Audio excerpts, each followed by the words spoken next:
Picture this. You're a nameless schlub to the corporation you're working for. For a job, you're given a financial quota that you need to meet within a certain amount of days. If you succeed, you're paid handsomely for your work and given a new, higher quota.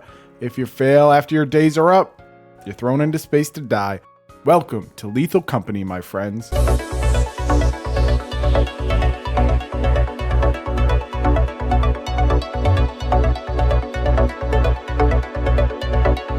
Lethal Company was developed by Zeekers. While Zeekers may sound like a development studio, Zeekers is actually just one person. That's right, this game was created by one single person, and it is currently taking content creation over. As of writing this review, there are currently 75,775 players playing it on Steam. So the question is, what is Lethal Company? As I mentioned earlier, you're just some nameless Joe Schmo. Your job is to go to the abandoned buildings on industrialized but now forgotten different moons and collect trash. Frank, what the hell are you doing, man? That's my character. I'm the trash man. When you've collected your quota, head back to HQ and hand deliver said trash. Once the quota is met, you'll be given a new quota and it's time to do it all over again. This basically sounds like every corporate job, right? Well, that's because it is. You're essentially working for some nameless capitalist that will demand more and more from you until you're dead. Sorry, that got bleak. Are you okay? Much like your real-world corporate overlords, the company only outfits you with exactly what you need, a suit. Anything else you need to complete your mission, you have to pay for. To do that, you'll hop into your ship's computer and order supplies. There are multiple items you can buy. Flashlights, both a normal and upgraded version. A shovel for smacking monsters. Stun grenades, zap guns, and walkie-talkies to talk to your team when they're far away from you. Once purchased, the items will fly in from a drop pod that can land on you and will kill you if that happens, by the way. That pumps out some of the dopest music I've heard in a while. Big Duke. While the beats are fat, you and your team are in a race against time as the clock will continue to tick down from day to night. Hopefully you did a little double back when I said smacking monsters because these buildings are full of them. No. Oh shit! Who's got the shovel? Lethal Company lets you know the hazard level of each planet, which runs from safe to S+. Only place marked safe is the headquarters, although if you ring the bell too many times, you may irritate the trash monster. Yeah, just keep doing it. Keep going. Keep going.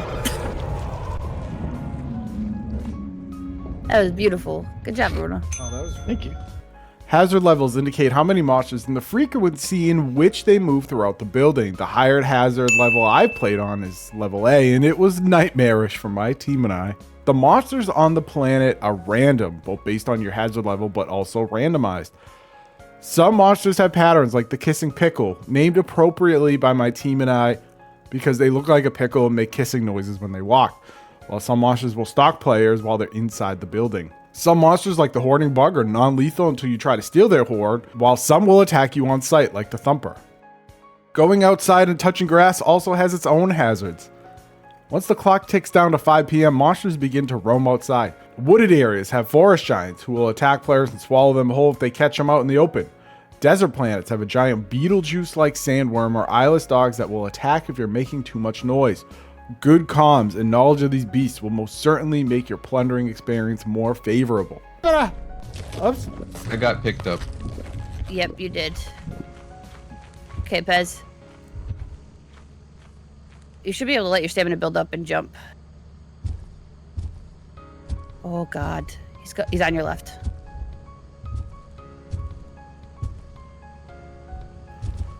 And while this game can be played by yourself, it shines when you have a full crew of friends bopping around a planet.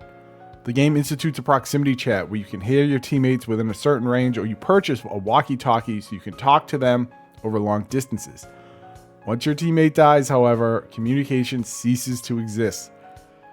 This creates some deliciously tense situations where your teammate is talking to you over the walkie-talkie and the last thing you hear is their voice cut out before silence takes over. Or maybe you're walking through the main entrance of a building and you're greeted by your teammate screaming down a hallway. The scenarios are truly endless and can provide some incredibly tense moments before bursting out into laughter. Coordination and communication is incredibly important. In your ship is a console that allows your teammates to watch over other players and guide them through these buildings. Your Overwatch, so to speak, can see both scrap, showed by green dots, and enemies showed on the console by red dots. Good comms will keep you alive. And truthfully, Lethal Company was never on my radar until a good friend of mine, a Bouncy Ferret, turned me on to this game. While you wouldn't think it, Lethal Company has provided some of the best jump scares in co-op gaming this year, while allowing your crew to laugh so hard they start crying. It is a game best played with friends, and the loop of collecting scrap to beat quotas never truly gets old. If you have a group and $10 kicking around, I would definitely recommend this game for some spooky and quirky evenings. Thank you for joining us here on 3 Dads on a Console. Drop a like, drop a subscribe. Let me know if you're playing Lethal Company, and we'll see you next time. Have yourselves a great week.